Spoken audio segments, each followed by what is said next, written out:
Benny Andaya from Pinoy News Channel, followed by Armin Alina of Inquirer.net. Benny, pasok. Ito po. Oo nga. Okay. Question ko for JC Santos. JC, ulas sila nakatrabaho mo na ngayon si Piolo sa pelikula. And second, nag-change naman yung mind mo na mag-quit sa shows dahil nakasama mo na si Mallari mismo. First, isa siya sa top 3 kung bakit ko tinanggap yung project. Kasi my first one is the team, the direct, mentor, and the clever minds. And the second is the script. Sorry. And of course, working with our very own Piolo Pascual. He's the epitome of a walking discipline guy. Na wala akong masabi, and of course, I'm working with him. Na experience ko, I'm from the theater, so I know that I know my lines well. But whenever I'm in front of him, I miss a lot of things. He's a different guy. And lahat binibigay niya sa'yo. He's so generous, and it works so well whatever he does. Kahit anong gawin sa screen. And I have so much respect for the person, as an artist, and him as an artist. It's such a privilege to be working with him. And I'm not quitting showbiz yet. I found my home with Necessary Theater. So Last year yan yung dialogue. Yeah. So I found my home with Necessary Theater with Parking Gona. So we're gonna be doing a lot of theater while I'm doing the screen. That's it. Thank you. Armin. Hello, magandang hapon. I have a question for JC, Piolo, and Janella. Kasi this is the first time that I learned that a movie will be holding a fan con. So, how does it feel as an actor? What does it mean to you that your movie is holding a fan con? It's happening downstairs. Let's start with Ms. Janella Salvador. Well, what we're going to be doing later is we're going to be performing then and having a Q&A now with the fans, which the Q&A part, I think that's a first for me. We don't usually do that. So, I think it's a great opportunity to be able to talk to our supporters, our audiences, and excited ako para mamaya kasi nga matagal-tagal ko na rin itong hindi nagawa, mag-mall show. Ever since nagka-pandemic, nagka-anak ako. Ayun, so, and it just shows that this production is really big. They've been giving everything they can. And so I'm really just grateful to be a part of it. Thank you. How about JC? I've never been to a fan con before, so I'm taking it as a celebration for me to celebrate my team here with our mentor. I want to tell people the standard that they gave us as artists. Nung time na nag-shoot kami, they gave us everything. They make us feel so comfortable. It's not just me, even all the staff, all comfortable. And I think sila yung nag-set ng standard na lahat, sinasabi ko to sa lahat ng mga co-actors na nakatrabaho ko that, mentor. I found home with them. Kasi nga, I was treated so well, and I know that they're going to be doing a lot of amazing, great materials, incredible materials in the future with that leader here. So, for me, this is going to be celebrating with them. We have this movie for Metro Manila Film Festival. Lagi po, nasaswerte po ako na lagi akong merong ganitong Metro Manila Film Festival. Nasaswerte ako with Meant to Be Before, Miracle and Cell number 7, and Family Matters last year. And now, this one. So, I'm speechless, I'm kidding. But yeah, so whatever is gonna happen later, I take it as a celebration. Baka maglabas ako ng alak to cheers with them. Thank you, JC. How about Mr. Pascual? Okay. I guess FanCon is a way to connect the audience, not just to promote the film, but to also interact with them. So it's a good way to not just promote, but to also have them, listen to them, have them around you, so that they would know more about, what you're trying to sell them. But also, a way of Thanksgiving as well. Because sila naman yung kailangan mo, to make business. But at the same time, it's also good because you give them that importance, di ba? Uso siya ngayon eh. And people want to be able to interact, not just through camera, but also in person. So it's a good way to promote the film. Thank you very much. Congratulations in advance to the Mallari family. Okay, thank you, Armin and Benny. I don't happen to see her around. G. Trilliana, are you here? Are you sorry, ma'am? I love you. Sorry po, maliit ang mata. Next up, we have G. Trilliana, editor of Malaya, followed by Don Sornino of Abante. Good afternoon po. My question is for Direk Derry. Ang ganda po ng sinabi ni Sir Enrico about it being a cultural, it presents so many layers, diba? But of course, Mallari also deals with death and crime. So, how did you make this palatable, or how do you make this palatable to FF viewers? Parang, how do you plan to convince them to watch this during the season of merrymaking?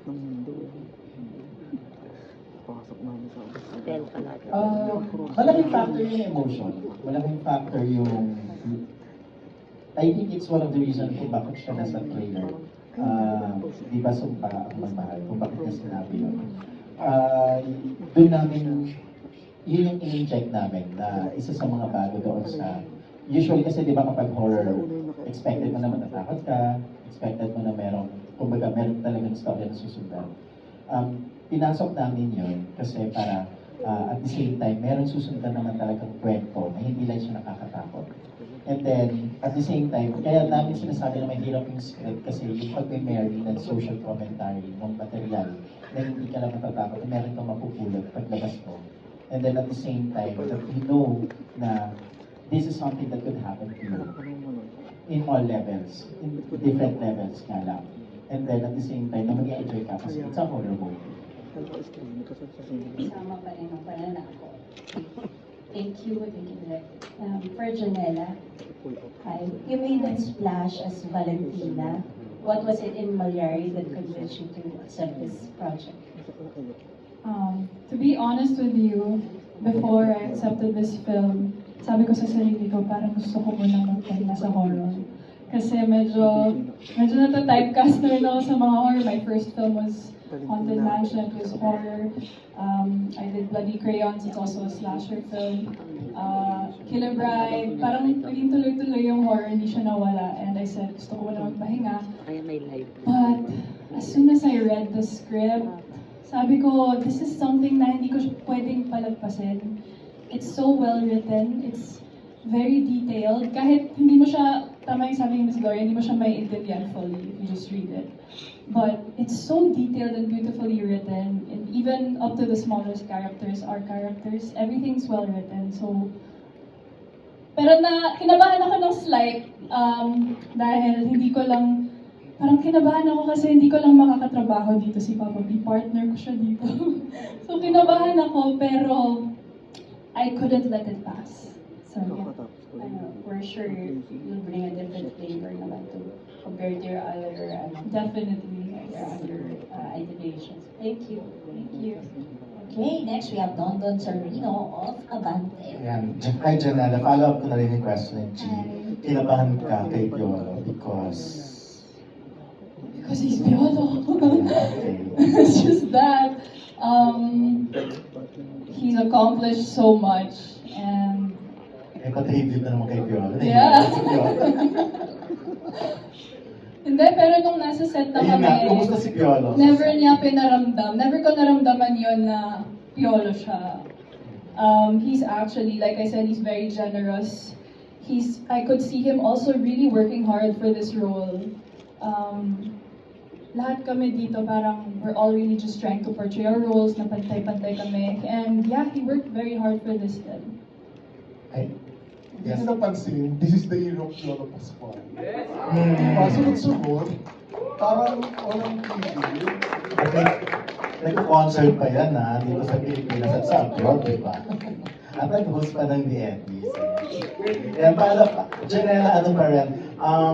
Ikaw ba, matatakotin ka ba in real life. At sabi kasi na pag horror movie ang ginagawa, usually may na-encounter na mga scary or horror stories talaga sa set. The last time na interview namin si Piolo, meron siyang mga konting kwento, although parang hindi naman siya yung personal na naka-experience. Parang sa set, ikaw ba meron gano'n? Naka-experience ka ba ng nakakatakot sa set mismo? Dito sa set na to, wala. Okay. Pero nung Oh My G, hindi ko alam kung nakwento ko na to dati. Kwento ko ba ulit? Sige, okay. Nung Oh My G, since... I-connect lang natin dito sa Mallari. Dahil horror. Yeah, nung Oh My G, I was just 17 at the time. And it was a show about God, if you didn't know. So, syempre, it's very spiritual. Everything was revolving around that. Tapos I would visit the church, yung mga Carmelite sisters, ganyan. So pumunta ako sa church, nilapitan ako ng isang mate, tapos sabi niya, lagi ako nanonood ng OMG. Kailangan mo mag-pray, kasi lagi daw may nakahawak na black na kamay sa shoulders ko. Sa dalawang eksena, may nakikita daw siya. So, yeah, after that, they prayed over me. Medyo may exorcism na slight na naganap. So, as a teenager, pinagdaanan ko yun. Ayun, yun na yung... So yun yung kamay na nasa shoulder mo. Yeah, natanggal naman siya. Okay, Hopefully. natanggal na. Thank you very much and good luck. Thank you, Don Don. Baka yung kamay lang yun sa Adam's Family. Joke. Next, we have Morley Alillo. Saan kaya manggagaling ang question ni Morley gayon? Saan parte ng katawan mo, Morley Alillo? Yes, magandang hapon. Ayan, tanong ko muna direct, curious ako. Bakit nyo nasa poster lahat nakanganga?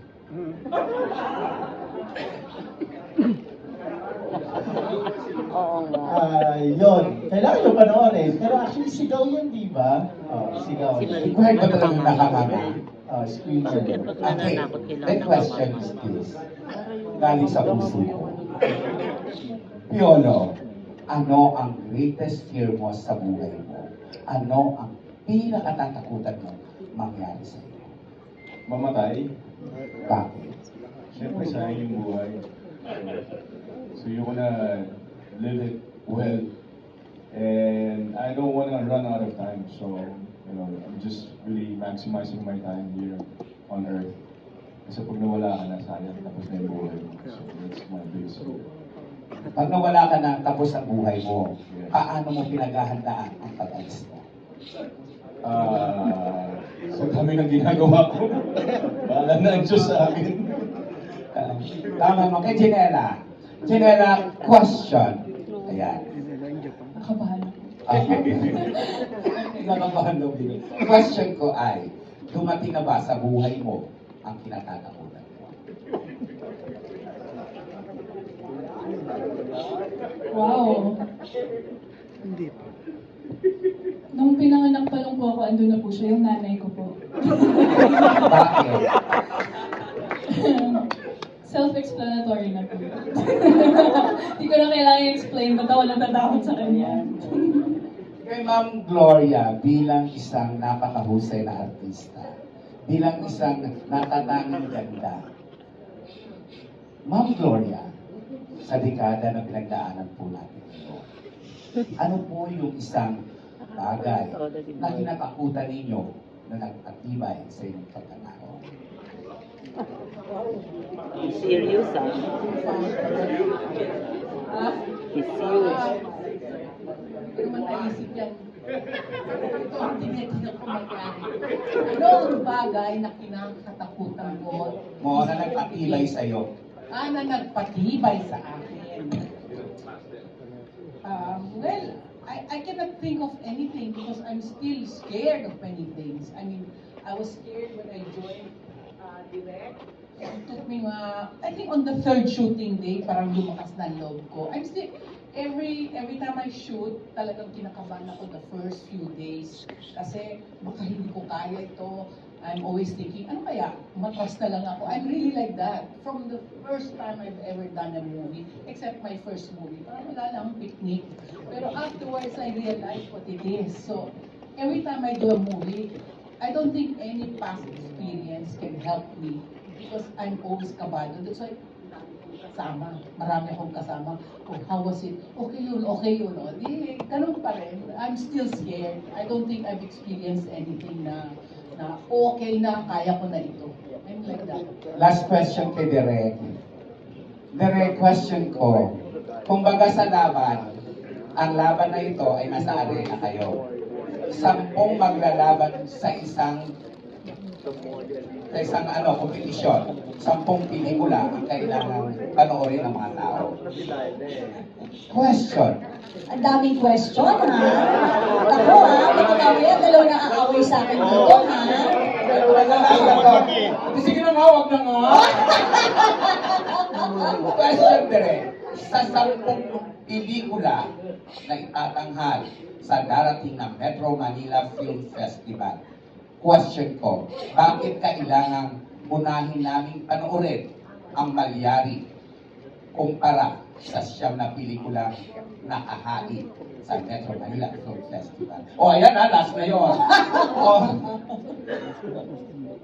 Malaking factor yung never in the history ng film, for me I mean sa akin lang, opinion ko lang po ito, wala pa akong alam na pelikula na natin na nagawa ng ganito, na 3 ang timeline, na tinahintuan.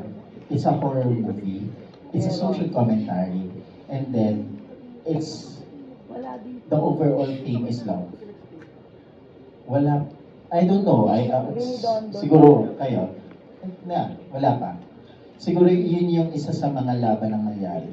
I mean, it's everything that you were looking for. Kaya nga siguro yun yung namin na parang, ito yung pelikula na kapag pinanood mo, lahat ng senses mo gagana. Kasi sinigurado namin yun doon sa pelikula. I mean, it's one also the reason kung bakit ganun katagal yung material bago namin ilabas. We could easily do a material na sobrang dali, ganito. Pero we want to offer something na kapag nilabas nila, kahit ano mangyari, mataalala nyo, mangyari. Ayan, tapos tayo dito. So definitely, we have to support all the films. And I think nasabi ni Derek kung anong rason kung bakit nyo kami unahin. But this is a celebration. Yes, it's a festival. Of our culture. Kaya talagang pagkiligin natin ng pelikulang Pilipino, unahin yung Mallari. Ayan. Yes. Okay. Sure, Morley, ah. Okay. Moving on to Annalyn Husay, writer of Manila Bulletin, followed by Tita Arlene Darapadas of Bulgar. Good afternoon. Thanks for inviting us on. I would like to ask a question of Mr. John Ryan. Mr. Wait, I think the mic is not working. Hold on.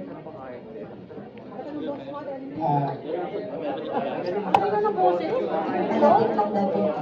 Itutok mo daw. Itutok like you mean it. Ganon.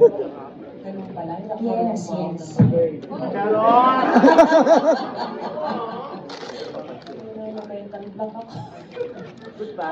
Mr.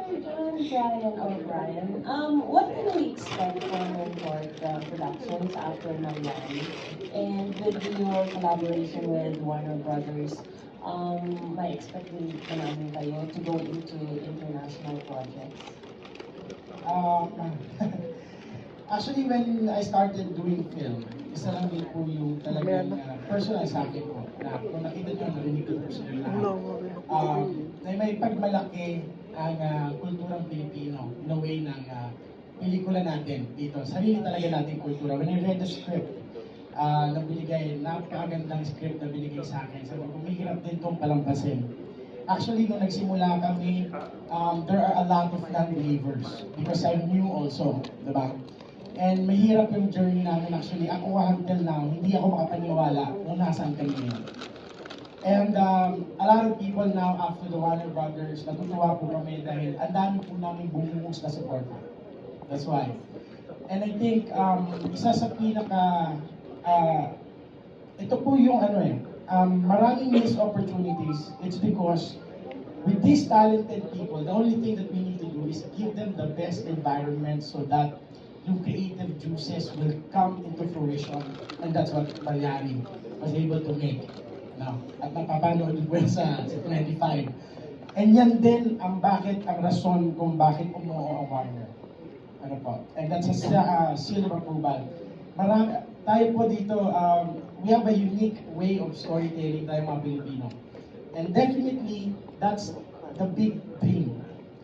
Pwede lang po akong mangarap ngayon. Pero definitely, yun po talaga ang pangarap namin. And it wouldn't be done just because mentor yun, but because nakita ko kasi ako po ang pinaka-stranger sa lahat sa kanila pagdating sa pelikula.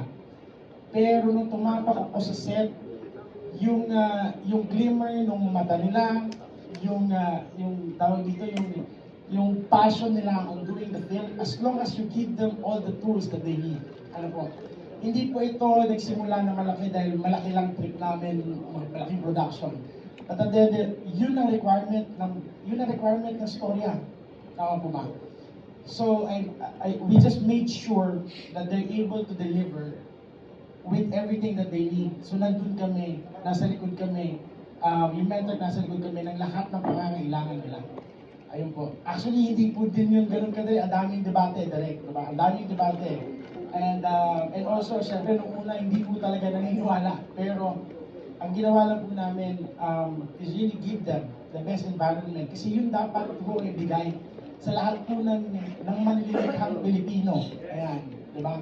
Yun po dapat ang ibigay. At nakita niyo naman po, ito po naging resulta ng Mallari. And kami, really, Mentor Production, ako po personally, nangangarap po ako na mapabilang din tayo doon. Na they wanted to work with us because magagaling tayo.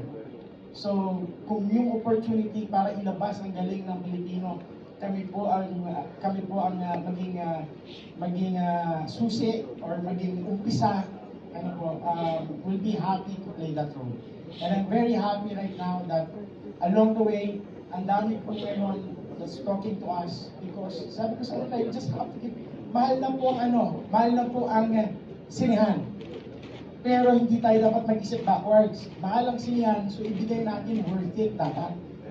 Tama? Hindi dapat tayo paatras. So wala na po tayong magagawa ng inflation eh. But at the end of the day, that's why we're this from day one. It's because I think audience is key. Let's give them worth it ng kanilang pera. So yun po yung role ng Mentor.